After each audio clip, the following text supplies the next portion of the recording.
কি মন খারাপ? তাহলে এই ভিডিওটা শেষ পর্যন্ত দেখো, কথা দিচ্ছি তোমার মন ভালো করার দায়িত্ব আমার। আর যদি ভালো না হয় তাহলে আমাকে আনফলো করে দিও। যাও, আজকে তোমাদের পাটের উপর শুয়ে গল্প শোনাবো, নাহলে ফিল আসবে না।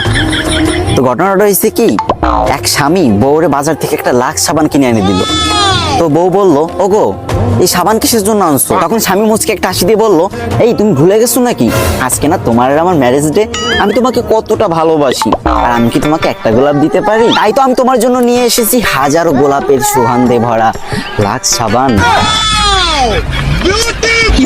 তখন বউ মুচকে একটা হাসি দিয়ে বলল, ওগো তুমি আমাকে কতটা ভালোবাসো, রোদ্দুর থেকে কত কষ্ট করে বাসায় আসছো, তুমি বসো না, ঠান্ডা মাথায় বসো, আমি তোমাকে একটা লেবুর শরবত করে দিই। তখন স্বামী বলল আচ্ছা। তারপর বউ শরবত করে আনলো। শরবত খাওয়ার পর স্বামী তো একটু বললো, বউ ও বউ এইটা কিসের শরবত, আমার গলাটা মনে হয়ে চলে গেল। তখন বউ মুচকে একটা হাসি দিয়ে বলল, ও আমার প্রাণপ্রিয় স্বামী, আমিও আপনাকে অনেক ভালোবাসি, আমি কি আপনাকে একটা লেবুর শরবত বানিয়ে দিতে পারি বলেন? তাই তো আপনাকে ভীমবার দিয়ে শরবত বানিয়ে দিলাম, কারণ এতে আছে হাজারো লেবুর শক্তি।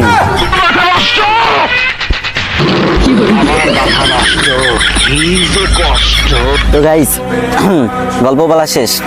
তো কাদের ভালো লাগে নাই তারা আনফলো করে দিও। আর যদি ভালো লেগে থাকে, ভাই টিকটক থেকে তো কোনো টাকা পয়সা পাই না, তবে তোমাদের অনেক ভালোবাসা পাই, তাই মাঝে মাঝে চেষ্টা করি তোমাদের মুখে হাসি ফোটানোর। যদি ভালো লাগে আর যদি মন চাই তাহলে ভিডিওটা একটা শেয়ার করে দিও। পরবর্তীতে আরো ভালো ভালো গল্প নিয়ে আসবো।